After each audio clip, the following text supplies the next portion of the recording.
Howdy friends, welcome back to my channel. Today I have a quick project share of a Flipbook Mini Album. I used the Farm Sweet Farm paper collection from the Not Too Shabby shop and the ephemera die cut pieces, and I only have a few left. This album measures 4.5 by 6 inches, and I used a couple of 12 by 12 sheets of paper to construct the base of the album. I added a daisy trim to the cover. I created a little scene in the front, and I love how it turned out. Look at the scarecrow. He's actually one of my favorite die cut pieces, along with this cow right here. And this is a recipe album that I created.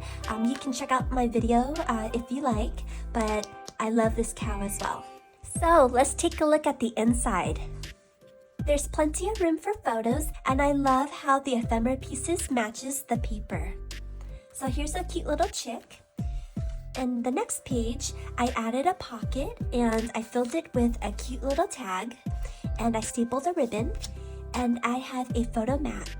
Isn't that paper so pretty? I added this cute ephemera piece for decoration. Here you could fit 3 by 2 photos.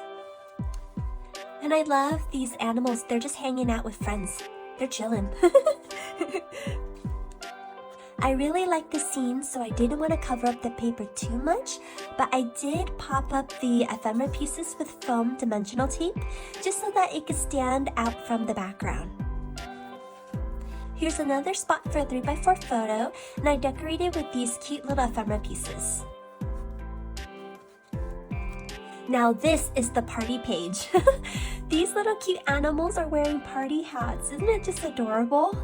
So here's a couple spots for 3 by 2 photos, and this last page, I added a pocket with a tag that I stapled a ribbon and another photo mat.